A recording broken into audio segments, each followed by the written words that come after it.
हम पढ़ेंगे होशे की पुस्तक उसका 14 बाब 1 से 8 आयत तक।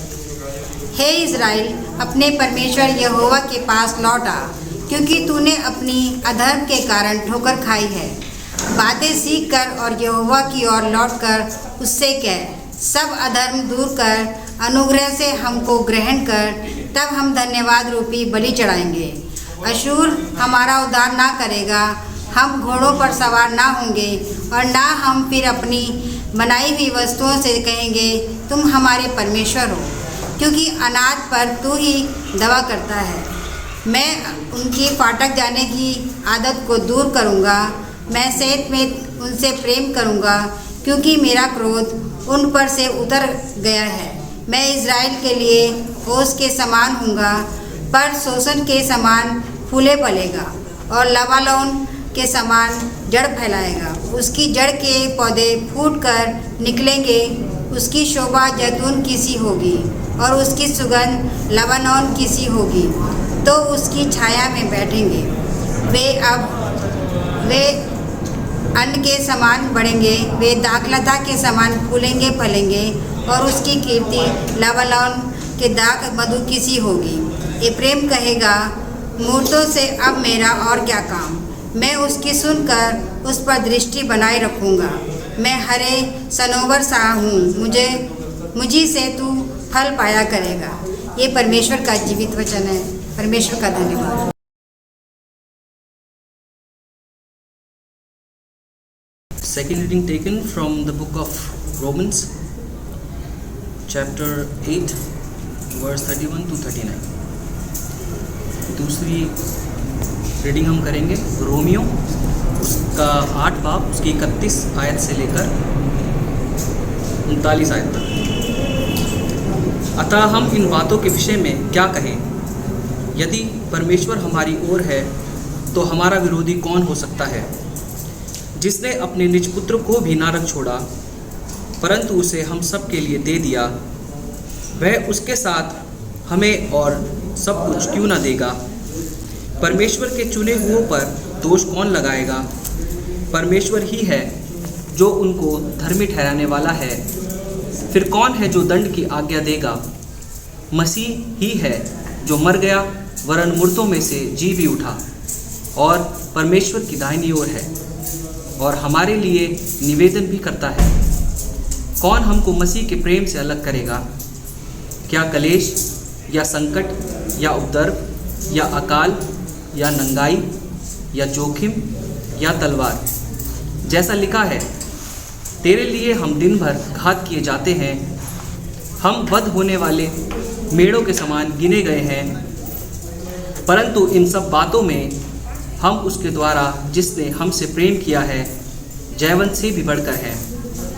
क्योंकि मैं निश्चय जानता हूँ कि ना मृत्यु, ना जीवन, ना स्वर्गदूत, ना प्रधानताएं, ना वर्तमान, ना भविष्य, ना सामर्थ्य, ना ऊंचाई, ना गहराई और ना कोई और सृष्टि में हमें परमेश्वर के प्रेम से जो हमारे प्रभु यीशु मसीह में है अलग कर सकेगी।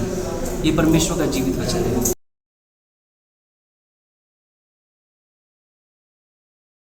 मुकद्दस लूका की इंजील उसके 7वें अध्याय से शुरू होता है, 36 आयत से और 50 आयत तक। फिर किसी ने फरीसी से उससे विनती की वह उनके साथ भोजन करे। अतः वह उस फरीसी के घर में जाकर भोजन करने बैठा। उस नगर की एक पापिन स्त्री यह जानकर कि वह फरीसी के घर में भोजन करने बैठा है, संगमरमर का एक पात्र में इत्र लाई और उसके पाँव के पास पीछे खड़ी होकर रोती हुई उसके पाँव को आंसुओं से भिगोने लगी और अपने सिर के बालों से पोंछने लगी और उसके पाँव बार बार चूम कर उन पर इत्र मला। तब वह फरीसी जिसने उसे बुलाया था अपने मन में सोचने लगा, यह भविष्यवक्ता होता तो जान जाता, यह तो उसे छू रही है, वह कौन है, कैसी स्त्री है, क्योंकि वह तो पापिन है। यीशु ने उसे उत्तर में कहा, हे शमौन, तुझे मैं कुछ कहता हूँ। वह बोला, हे गुरु कह।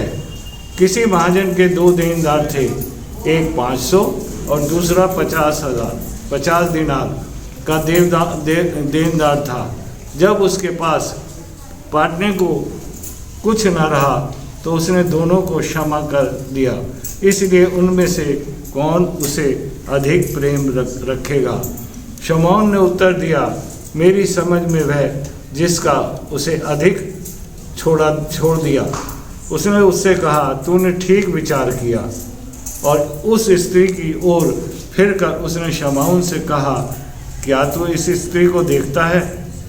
मैं तेरे घर में आया, परंतु तूने मेरे पाँव धोने के लिए पानी ना दिया और उसे मेरे पाँव आंसुओं से भिगोए और अपने बालों से पूछा। तूने मुझे चूमा ना दिया और जब मैं आया तब इसने मेरे पाँव को चूमना ना छोड़ा। तूने मेरे सिर पर तेल नहीं मला और इसने मेरे पाँव पर इत्र मला। इसलिए मैं तुझसे कहता हूँ कि इसके पाप जो बहुत से क्षमा हुए, क्योंकि उसने बहुत प्रेम किया, और जिसका थोड़ा क्षमा हुआ वह थोड़ा प्रेम करता है। और उसने स्त्री से कहा, तेरे पाप क्षमा हुए। तब जो लोग उसके साथ भोजन करने बैठे थे वे अपने अपने मन को सोचने लगे, ये कौन है जो पापों को क्षमा करता है? पर उसने स्त्री से कहा, तेरे विश्वास ने तुझे बचा लिया, कुशल से चली जा। ये खुदा का कलाम है।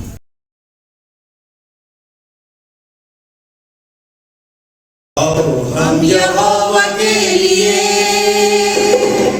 ऊंचे स्वर से गाएं, अपनी मुक्ति की चट्टान का जय जयकार करें।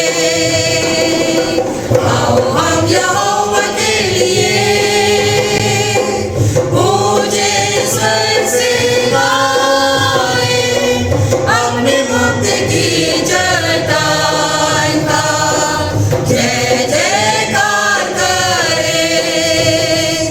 धन्यवाद करते हुए उसके सम्मुख आए, भजन गाते हुए उसका जय जयकार करें।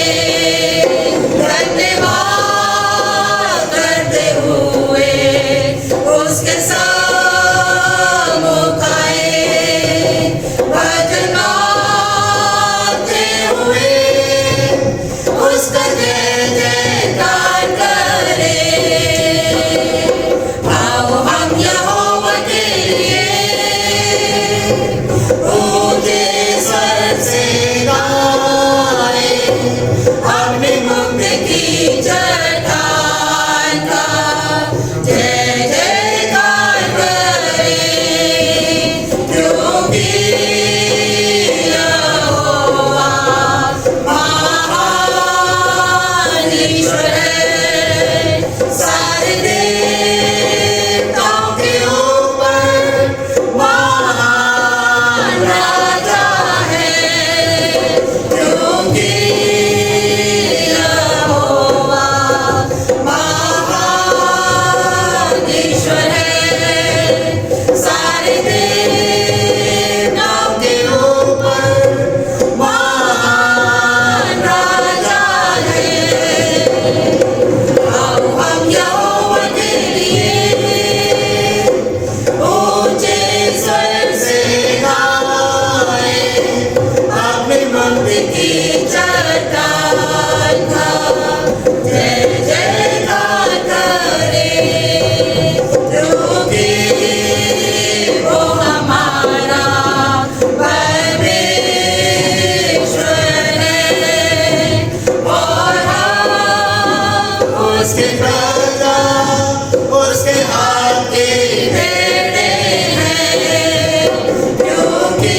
की चट्टान का जय जयकार करें।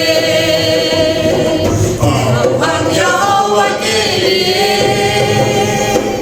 ऊंचे स्वर से गाएं, अपने मुक्ति की चट्टान का जय जयकार करें, जय जयकार करें। गुड मॉर्निंग, आप सबको सलाम। आज की इस ऑनलाइन सभा में आप सबका स्वागत है। आज 5th संडे बिफोर ईस्टर से पूर्व 5वां रविवार, और आज का जो टेक्स्ट लिया गया है वह इस प्रकार से है कि होशिया की किताब और उसका 14 अध्याय और पहली 8 आयतें। होशिया नबी की पुस्तक, उसका 14 अध्याय और पहली 8 आयतें। इसके बाद खत से है रोमियो की पत्री 8वां अध्याय और उसकी 31 आयत से 39 आयत तक। And holy gospel according to saint Luke chapter 7 verses 36 to 50। यानी लुका की इंजील और उसका 7वां अध्याय की 36 आयत से लेकर उसकी 50वीं आयत तक। आज की जो थीम है, जो विषय है, the compassionate love of God gives confidence to his children. परमेश्वर का दयामय प्रेम उसकी संतान को भरोसा देता है। सो आइए आज हम देखते हैं खुदावन को, परमेश्वर के इस वचन को किस तरह से हमें भरोसा देता है। परमेश्वर का एक कलाम किस तरह से कंपैशनेट, परमेश्वर का जो प्यार है, हम उसके बारे में देखते हैं कि यहाँ पर जो लुका की इंजील और वहाँ पर अगर आप देखें तो सबसे बड़ी बात है कि एक औरत की कहानी है, जो वह औरत को लोग पापी घोषित करते हैं, जो फरीसी के घर में पापनी स्त्री को प्रभु यीशु मसीह किस तरह से क्षमा करते हैं। परमेश्वर के प्यार के ऊपर हम देखते हैं कि जब वो घर में जाती है, वहाँ पर सबसे बड़ी बात जो है कि वह औरत जो है वहाँ पर रिपेंट करती है, अपने आप को कन्फेस करती है, रिपेंटेंट करती है। प्रभु यीशु मसीह जो है उसको ही एक्सेप्ट नहीं करते जो जिसने उनको बुलाया है, बल्कि वो सबको एक्सेप्ट करते हैं, सभी लोगों को जो उसे दिल से चाहते हैं। तो यहाँ पर देखिए कि एक पापनी स्त्री यह जानकर कि वह फरीसी के घर में भोजन करने बैठा है, वो प्रभु यीशु मसीह के लिए इत्र लेकर के आती है, एक पात्र में, संगमरमर के पात्र में, और वहाँ पर उसने खड़ी होकर उसके पाँवों के पास, देखिए प्रभु यीशु मसीह के पाँवों के पास खड़ी होकर रोते हुए उसके पास उसके पाँवों को आंसुओं से भिगो दिया और उसके सिर को बालों से पोंछने लगी और उसके पाँव बार बार चूम कर उस पर इत्र डाला। अब इस पर सोचने की बात है जरा हमें कि वह प्रभु यीशु मसीह के पास खड़ी होकर के, उसके पाँवों के पास खड़ी होकर के और रोती हुई उसके पाँवों को आंसुओं से भिगोती। इतनी मतलब वो उसके पास एक इमोशन, एक भावुक हो जाती है प्रभु यीशु मसीह को देख करके। और वहाँ पर उस स्त्री का एक रोल देखिए, अपने आप को रिपेंटेंट, तौबा करने वाली औरत, वो प्रभु यीशु मसीह के पाँव के पास, सर के पास नहीं, पाँव के पास खड़ी होती है और पाँव की सेवा करती है। तो यहाँ पर देख करके जिसके घर में प्रभु यीशु मसीह था, उसके मन में एक कुछ गलत तरह की सोच उत्पन्न होती है। वो सोचता है कि यदि यह भविष्यवक्ता होता तो जान जाता जो इसे छू रही है। यानी वहाँ पर उस समय एक ऐसा व्यवहार हो रहा था कि वो लोग उससे दूर रखने की बात, उसे छूने की बात नहीं, वह अशुद्ध है, वह शुद्ध नहीं है, वह एक तरह से डिप्राइव्ड है, सोसाइटी से बहिष्कृत है। लेकिन वह कहता है कि कैसी स्त्री है, क्योंकि वह तो पापनी है, यानी वह पापिनी औरत है, वह सिनर है। और प्रभु के बारे में उसका विचार है, उसका सोच है कि अगर ये नबी होता, अगर भविष्यवक्ता होता तो जान जाता। देखिए उसको अपने घर में यीशु मसीह को बुलाया है, अपने घर में इनवाइट किया है, लेकिन उसकी सोच अपने मेहमान के प्रति कैसी है, ये देखने की बात है। लेकिन यीशु मसीह उसे क्या कहते हैं, हे शमौन, मुझे तुझसे कुछ कहना है, मैं कुछ कहना चाहता हूँ। वो कहता, हे गुरु बोलो, हे गुरु, हे स्वामी। अब वहाँ पर प्रभु यीशु मसीह वहाँ पर दृष्टांतों से समझाते हैं कि किसी महाजन के 2 देनदार थे, एक 500, दूसरा 50,000 का देनदार था, 50 दिनार का देनदार था। उसके पास देने के लिए कुछ नहीं था, लेकिन उसने दोनों को क्षमा कर दिया। जिसको देने के लिए नहीं था, जिसके पास था, दोनों को क्षमा कर दिया। इसलिए उनमें से कौन अधिक प्रेम करेगा, कौन अधिक उससे प्रेम रखता है? शमौन बड़े खुशी खुशी जवाब देता है, मेरी समझ में यह कि जिसका उसने अधिक छोड़ दिया। प्रभु यीशु मसीह कहते हैं, तूने ठीक विचार किया कि वह पापनी स्त्री जो बहुत बड़ी गुनाहगार थी, उसको क्षमा कर देते हैं, उसको माफ कर देते हैं।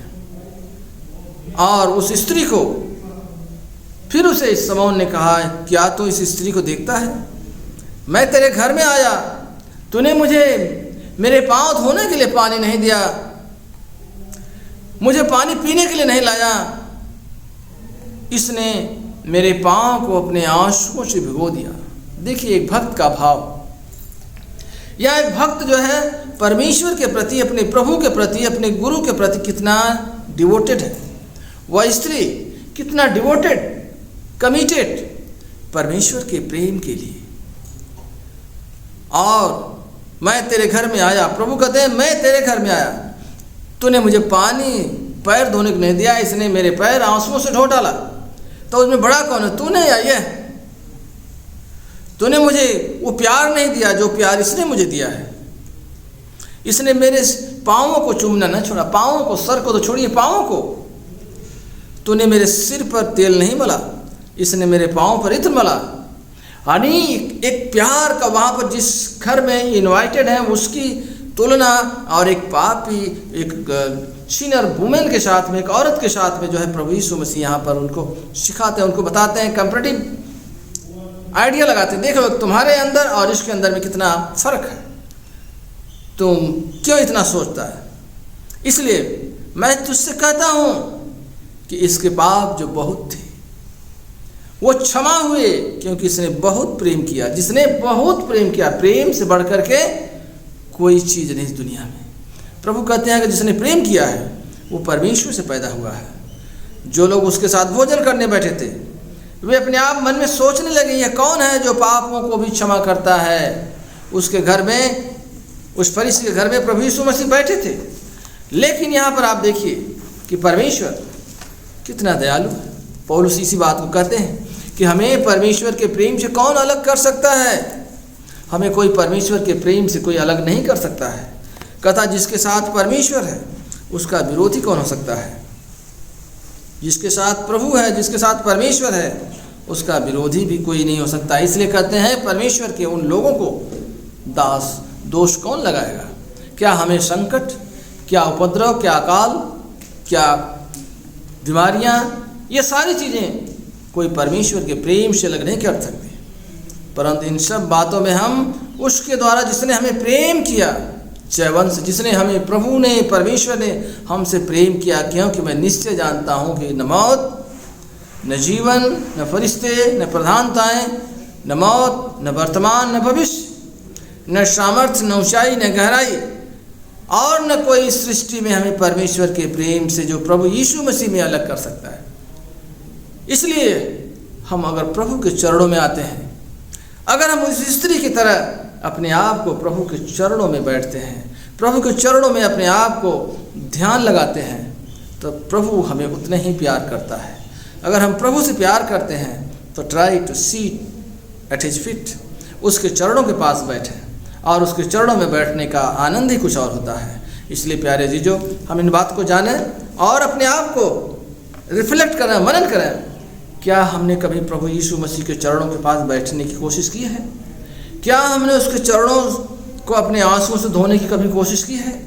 क्या हमने कभी उसके सर पर, उसके पैर में इत्र लगाया है, यानी अपने जीवन से वो प्यार के जरिए जो प्रेम हम एक दूसरे को करते हैं, सचमुच वह सच्चा प्रेम जो प्रभु, जो कंपैशनेट गॉड है, जो परमेश्वर हमसे और आपसे सबसे प्यार करता है। इसलिए हम उस औरत की तरह, वह एक पापनी औरत जिसने परमेश्वर प्रभु यीशु मसीह के पैरों को छोड़ा तक नहीं, वहाँ अपने आंसुओं से भिगोया, अपने बालों से पोंछा, इसलिए वह औरत कितना प्रभु से प्यार करती थी और कितना प्रभु ने उससे प्रेम किया और उसके पापों को क्षमा किया। इसलिए आज भी प्रभु उतने ही पावरफुल, जिसने उसने औरत को पापों को क्षमा किया, आज भी प्रभु तैयार है और हमें बशर्ते हम उसके चरणों में बैठें, उसके चरणों में बैठ करके उसकी इबादत, उसकी प्रार्थना करें और वही आशीष पाएंगे। सचमुच में प्रभु gracious God, compassionate God, you always want to forgive, हमारे गुनाहों को हर वक्त वो माफ़ करता है। प्रभु आप सबको आशीष दे, आमीन।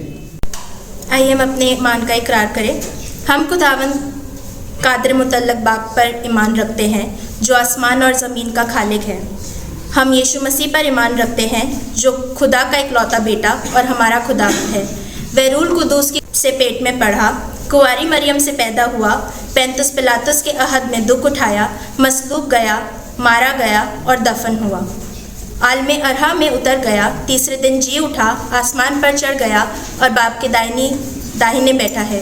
वह जिंदों और मुर्दों की अदालत के लिए फिर आएगा। हम रूल कुदूस पर, पाक कैथोलिक कलीसिया पर, मुकद्दसों की शराकत, गुनाहों की मुआफ़ी, बदन की क़ियामत और अब्दी ज़िंदगी पर ईमान रखते हैं, आमीन। दुआएं। आइए हम सब इंसानों के लिए दुआ करें और अपनी दुआओं को खुदावंद यीशु मसीह की दायमी सिफारिश के साथ पेश करें। आए आसमानी बाप, हम तुझसे दुआ करते हैं कि सारे जहान में इंसाफ और सुलह कायम हो और हर इंसान बहुतायत से ज़िंदगी पाए। आए रहीम खुदावंद, हमारी दुआ सुन। उन सब के लिए जो इस गांव या शहर में बसते हैं, उन सब तमाम बातों को दूर करने के लिए भी जो एक दूसरे में फूट और झगड़े पैदा करती हैं, ताकि हमारे मुल्क में सच्ची एकता और मेल मिलाप की तरक्की हो। आए रहीम खुदावंद, हमारी दुआ सुन। उन सब के लिए जो खेती बाड़ी, उद्योग धंधे या व्यापार में लगे हुए हैं, सब मज़दूरों और कारीगरों के लिए और उन सब लोगों के लिए भी जो हमारी ज़रूरतों को पूरा करते हैं। आए रहीम खुदावंद, हमारी दुआ सुन। तमाम उस्तादों, पढ़ने वालों, साइंसदानों, लेखकों, हुनरमंदों और उन सब के लिए भी जो एक दूसरे के दिलो दिमाग पर असर डालते हैं। आए रहीम खुदावंद, हमारी दुआ सुन। उन सब के लिए जो दुख या तकलीफ़ उठा रहे हैं, बेरोज़गार हैं, गरीब और भूखे हैं, मोहताज या कुचले हुए हैं, जो बीमार या मरने के करीब हैं, उन सब के लिए भी जो उनकी मदद करते हैं। आए रहीम खुदावंद, हमारी दुआ सुन। उन सब के लिए जिन्हें इस मुल्क और दूसरे मुल्कों में इख्तियार दिया गया है, खास करके हमारे राष्ट्रपति, प्रधानमंत्री, इस सूबे के गवर्नर, हमारे मुख्यमंत्री और उन सब के लिए भी जो किसी भी तरह का इख्तियार रखते हैं। आए रहीम खुदावंद, हमारी दुआ सुन। सब मसीह लोगों की एकता और मेल मिलाप के लिए और दुनिया में सब मुनासिब तौर पे गवाही देने और खिदमत करने के लिए। आए रहीम खुदावंद, हमारी दुआ सुन। इस मुल्क में तेरी तमाम कलीसिया के लिए, उनकी काउंसलों और रहनुमाओं के लिए, खासकर हमारे मॉडरेटर, दक्षिण भारत कलीसिया के मॉडरेटर और मार्थोमा कलीसिया के मेट्रोपॉलिटन, हमारे बिशप और तेरी कलीसिया के तमाम दीगर खादमों के लिए कि वे अपनी खिदमत को वफादारी से बजा लाएं। आए रहीम खुदावंद, हमारी दुआ सुन। ये बख्श कि तेरी उन तमाम लोगों के साथ जिन्होंने वफादारी के साथ इस दुनिया में तेरी खिदमत की है, हम भी तेरी बादशाही की अब्दी खुशी में शरीक हो। आए रहीम खुदावंद, हमारी दुआ सुन। आए आसमानी बाप, अपनी बादशाही जल्द ला और हमारी इन दुआओं को कबूल फरमा जो हम तेरे बेटे अपने खुदावन और मुनजी यीशु मसीह के नाम के वसीले से पेश करते हैं, आमीन। हम प्रभु की प्रार्थना करें। As our saviour Christ has taught us, so we pray. जिस प्रकार से हमारे प्रभु ने सिखाया है हम दुआ करते हैं। ऐ हमारे आसमानी बाप, तेरा नाम पाक माना जाए, तेरी बादशाही आए, तेरी मर्जी जैसे आसमान में पूरी होती है ज़मीन पर भी हो। हमारी रोज़ की रोटी आज में दे, हमारे कसूरों को माफ़ कर कि हम भी अपने कसूरवारों को माफ़ करते हैं।